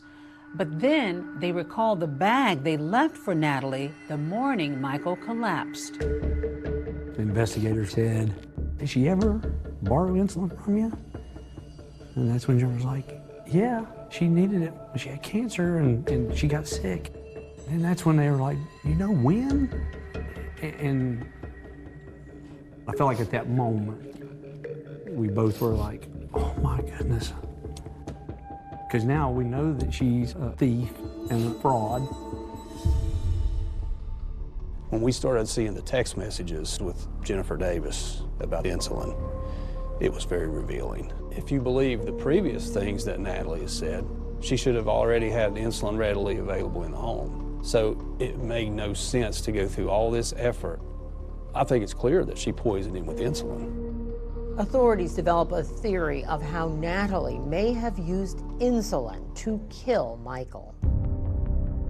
When he's finally taken to the emergency room, he presented with a blood sugar level of 21, and he's not diabetic.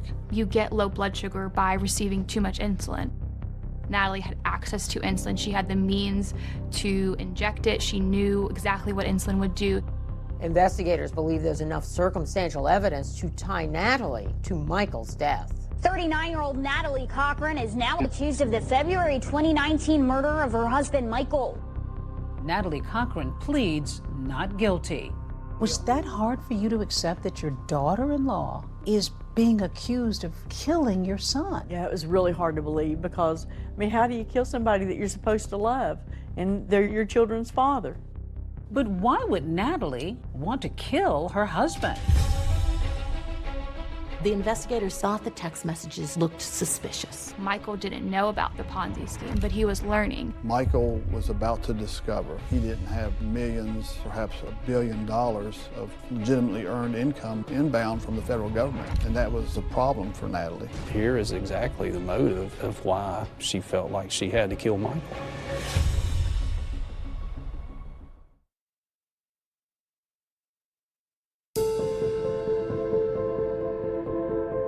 Opening arguments began today in the Natalie Cochran trial.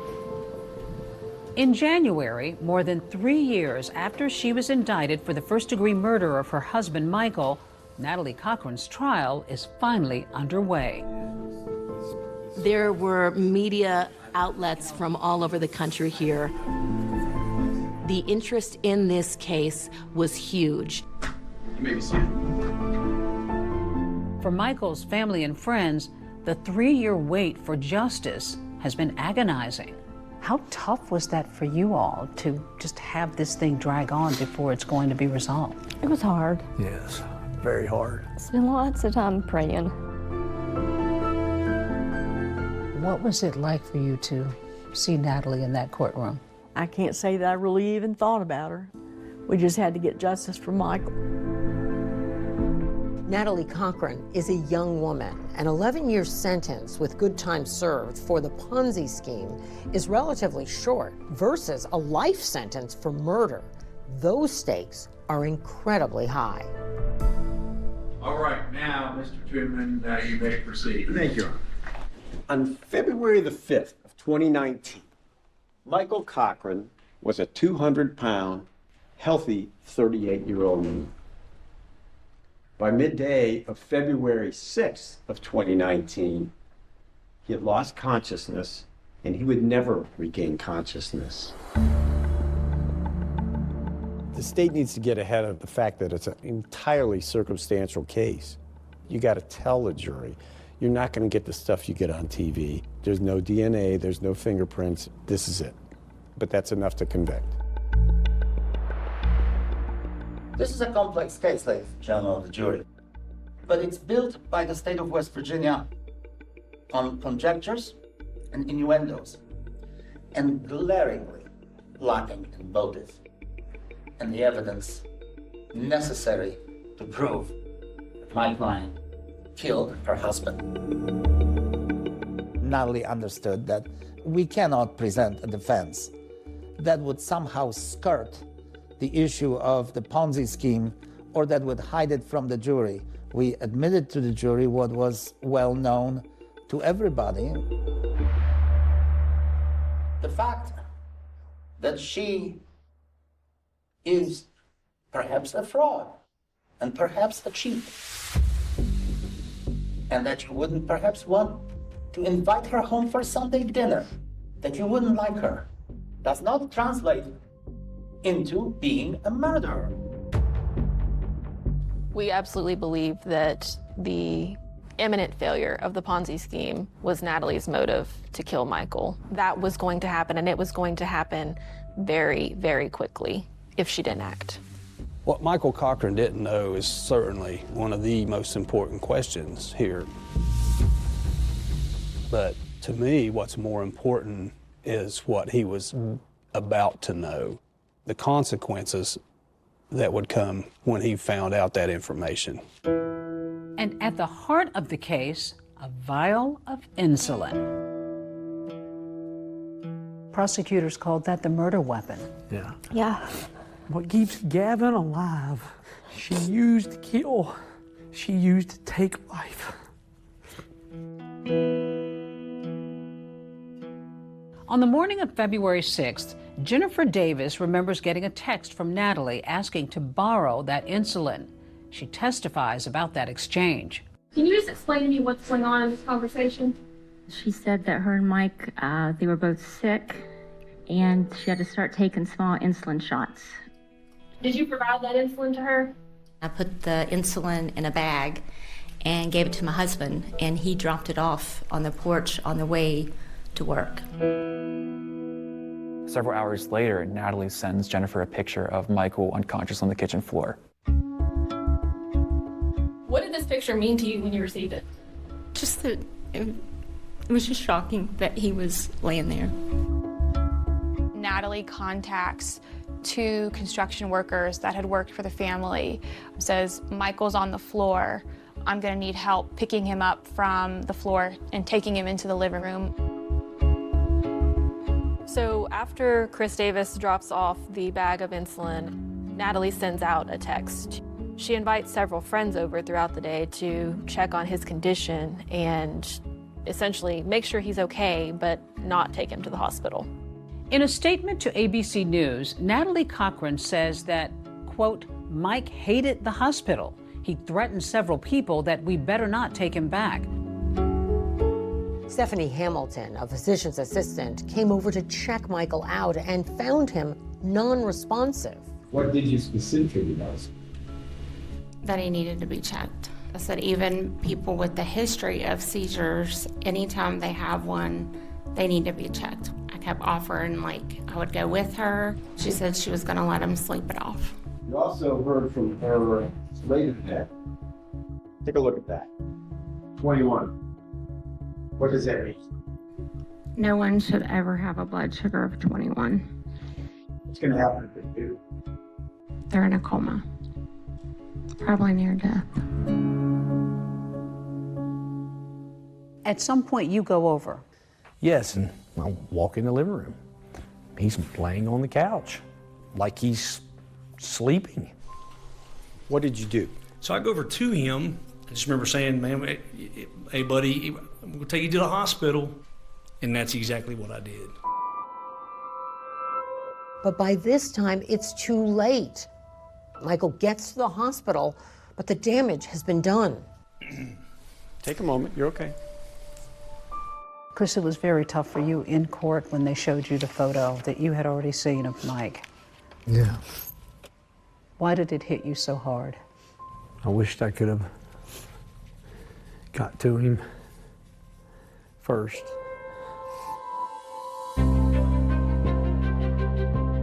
Over 2 days, prosecutors have meticulously laid out the timeline of the day Michael Cochran died. The question now, will they be able to prove that it was his wife, Natalie, who killed him?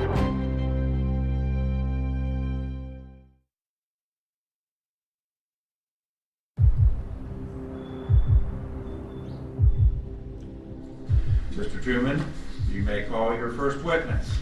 As prosecutors lay out their case against Natalie Cochran, they intend to show that she not only had the means, but the motive and the opportunity to kill her husband, Michael, back in February of 2019. Thank you, Your Honor. The state calls Robert Heinzman. Raise your right hand, please, sir. Bob Heinzman was the primary investigator of the defendant's Ponzi scheme, and he explained there was really no evidence that Michael knew what was going on. Now, the defense has floated the theory that Michael Cochran was up to his eyeballs in this Ponzi scheme. From your investigation, do you have any evidence that would support that? He believed that they had obtained contracts and that they would be receiving money for these contracts.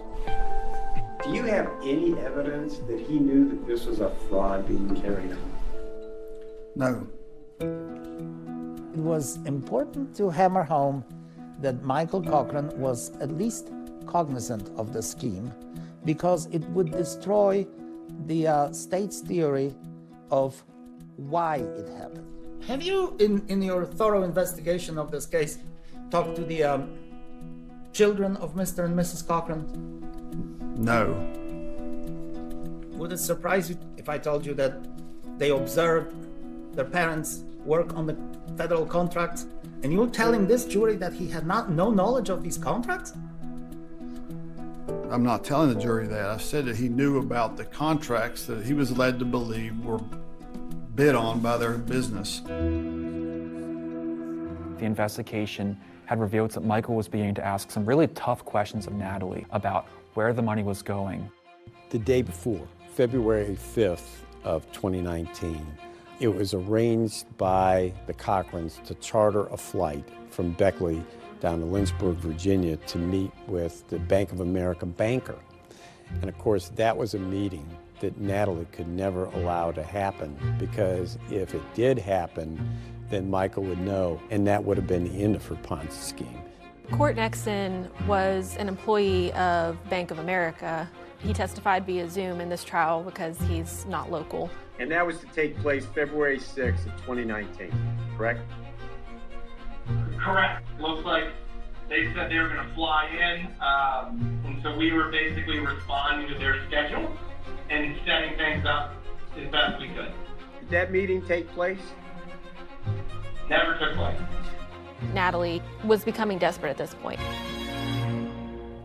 Prosecutors argue that if Michael was in the dark, Natalie's deception was about to come to light.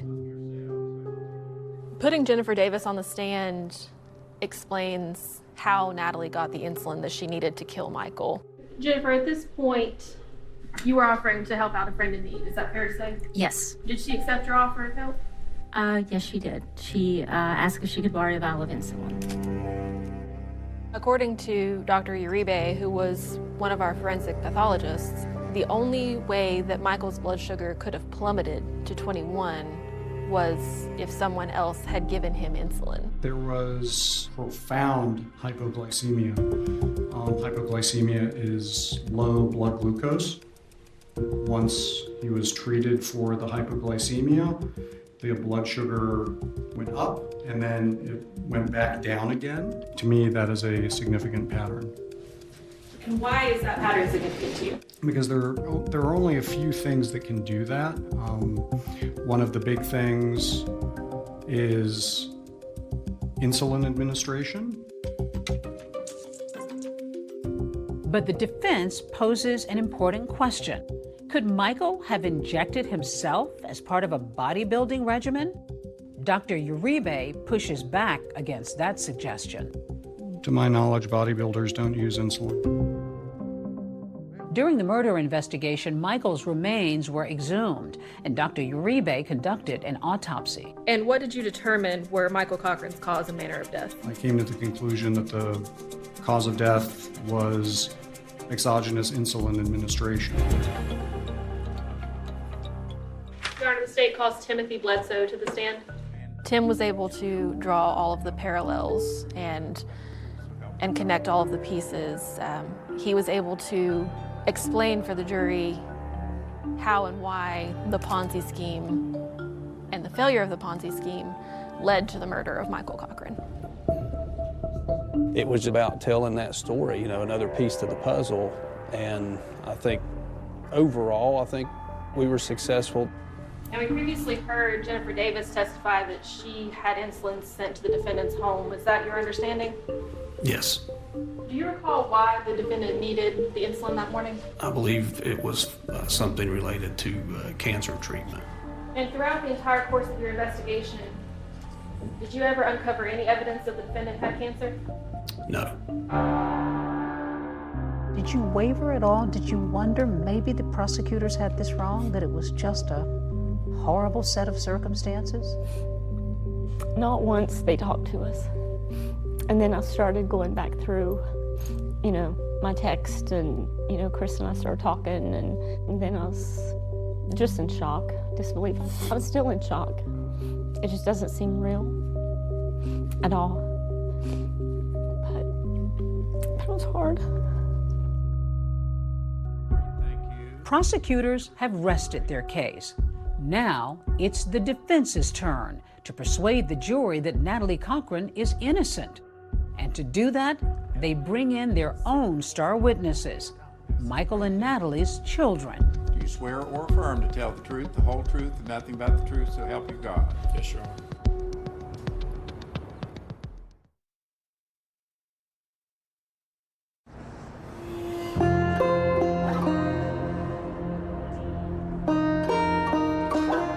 The state has wrapped its case of circumstantial evidence. Now it's the defense's turn. Good morning, ladies and gentlemen of the jury. They believe there's not enough evidence to prove that Natalie Cochran killed her husband, Michael. The atmosphere in the courtroom was, what's the defense going to bring? You could sense some anxiety there of what the defense was going to say about Michael to try and explain away Natalie's actions. The defense has already told the jury that Michael Cochran was, quote, a ticking bomb because of his alleged medical problems and health history. Their game plan is to discredit the prosecution's case and Michael Cochran himself. There was no forensic evidence to tie her to a murder. Zero forensic evidence. They called two surprising witnesses to the stand, Natalie and Michael's children. Would you state your name for the record? Nicole Cochran. Okay. What type of medication was he taking? I know that he took steroids and he took many other supplements. Did he do it daily? Yes, every morning. Was he into supplements and vitamins and all of that stuff? Oh, absolutely. He took his supplements, his pre-workouts, and those things. He tried to take care of his body. He would lay all of his pills out on the counter, and there would be so many of them that they would just sit in a whole circle, and it looked like the size of a dinner plate. And then he would scoop them handfuls at a time into his mouth. The theory by the defense counsel is that Michael Cochran was not a healthy individual. Did you start noticing changes in your father's health? He was very agitated and angry, more so than not, and he was having a lot of headaches. The defense asked the same line of questioning to the Cochran son, whose face is concealed on the witness stand because he's a minor. Did he ever inject anything? Definitely steroids. He took supplements and things like that. Did he take steroids? He never took any steroids. If you would see him, everything that he has, all the muscles he has, is natural, hard work. Mike wasn't a bodybuilder. He ate too much pizza to be a bodybuilder. Was he fit? He was. Was he in shape? He was. Did he work hard for that? He did. And he was taking things from Mexico, they were saying, things that were not approved by the FDA. What did he get from Mexico, do you know? I don't know the name of the steroid, but it was definitely an anabolic. What was that like to see them testifying on their mother's behalf? You know, they love their mother. Of course, they're going to defend their mother, but the things they said about their father was really heartbreaking. Defense lawyers argue that Michael Cochran was not exactly a healthy 38-year-old and that his lifestyle led to 4 hospital visits between 2017 and the time of his death in 2019. He got sick, and I feel like around that time is when you could just notice that he started to change a little bit, just forgetting stuff all the time. And he was more aggressive. Towards whom? Aggressive? Towards everybody. Natalie had told friends and family that her husband also suffered from seizures, plus symptoms of black mold poisoning from renovations he did on their house. Oh, had you heard of him having seizures? We were told that he had seizures and he was exposed to black mold. The defense also tries to hammer away at the state's motive, the Ponzi scheme. They claim Natalie Cochran wasn't the only one involved. They say Michael was too. I always saw him working on his computer, and he would say that that's what he was doing. Say that he was doing what? That he was filling out contracts. Did your mother do that? No. Who was working on the contracts? My dad. We had heard that Natalie Cochran was going to take the stand. She had informed the judge that she was going to testify in her own behalf. And at the last minute, she decided that she wasn't going to testify. The jury was extremely attentive, but the jury was never more invested in what was being said than in the closing arguments. All right, are you folks ready to deliver your closing remarks? Natalie was a diabetic counselor and a pharmacist. She knew that injecting insulin into a non-diabetic would cause harm. Is that the action of a planning cold-blooded killer? She would get that insulin ahead of time, not on the day of the murder, and involve 2 witnesses against her right there and then. She chose over and over, after repeated pleas from friends and loved ones, to leave Michael on the couch. It's a horrible tragedy, but a tragedy, not a murder. The state failed to answer a couple of questions, and that is, when did it happen? Where did it happen? How did it happen? There was no deductive reasoning where you would say, well, it was Professor Plum with the candlestick in the study. Well, it was actually the pharmacist in the kitchen, according to the prosecution's theory. She had a clear motive, and you saw that leading up to this date, Michael was about to find out what she was doing to people. Do we know what he was going to do with that information? We never will, because he won't have the chance to tell us. Ms. Cochran is committed crimes of fraud, but that doesn't make her a murderer. We're asking you to find her not guilty. 21 was such a crucial number because nobody's blood glucose should be at that level unless you've had an injection of insulin. A normal blood glucose level would be anywhere from 70 to around 130. 21. And that's the number we're going to rely on to convince you beyond a reasonable doubt that this defendant killed Michael Cochran. Find this defendant guilty of first-degree murder, because that's exactly what she did. The case is now in the hands of the jury. Were prosecutors able to convince them that Natalie Cochran killed her husband? Or did the defense poke enough holes to sow reasonable doubt? People yell out, "There's a verdict," and then people start scurrying to get a seat inside the courtroom. Has the jury reached a verdict? Yes. When that verdict comes back, they were shocked.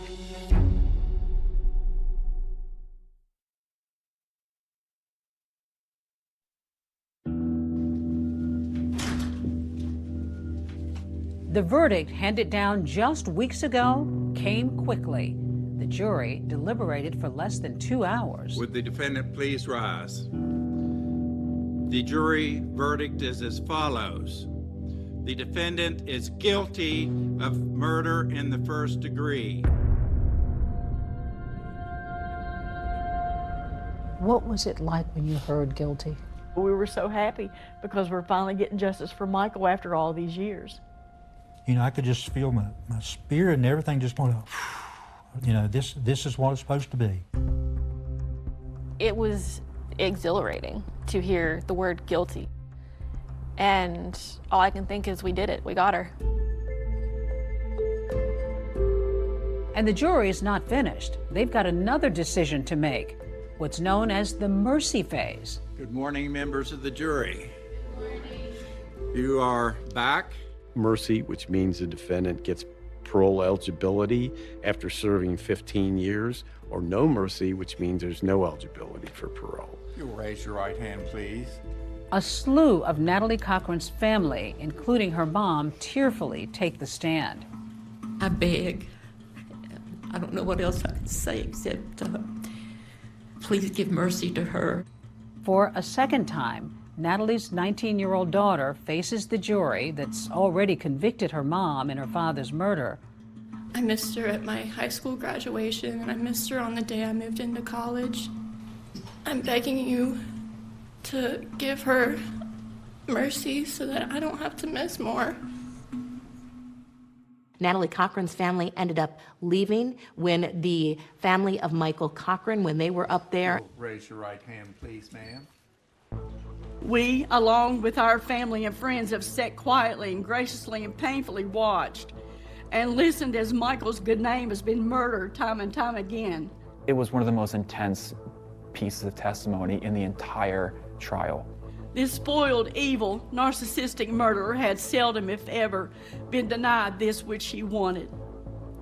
She will try to blame my precious son Michael for her evilness and deceit.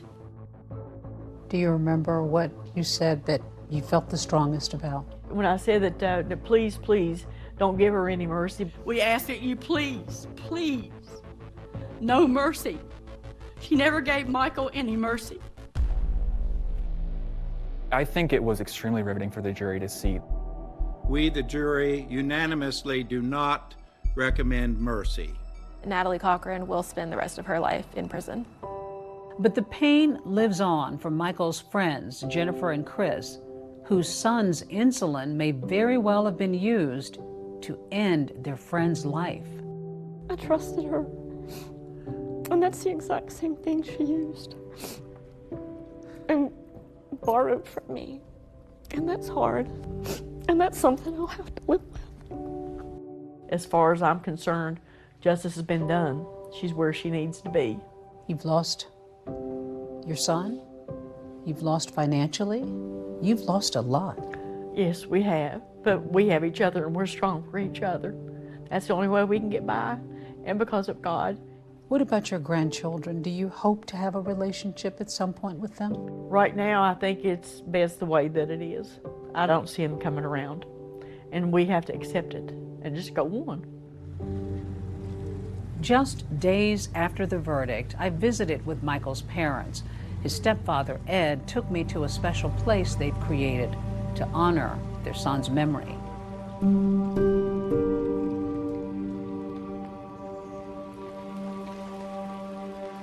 This is your memorial to Michael? Yeah, I'm not able to get up there to his gravesite much. So I said, well, you know, keep it, you know, right here close. Anytime we want to go, we can just come right here. What do you think about when you come out here and sit on that bench? When Donna and I sometimes we kind of sit around down here, there'll be like a butterfly that'll come around. And I told Donna, I said, there's little Michael. So we've got a little cutout flower over there that he's always down here. Such an emotional story to report on, David. Those heartbroken parents placing a memorial bench where they can always remember their son, Michael. We should note tonight that Natalie Cochran does plan to appeal her murder conviction. In the meantime, that is our program for tonight. I'm David Muir. And I'm Deborah Roberts. From all of us here at 2020 and ABC News, good night.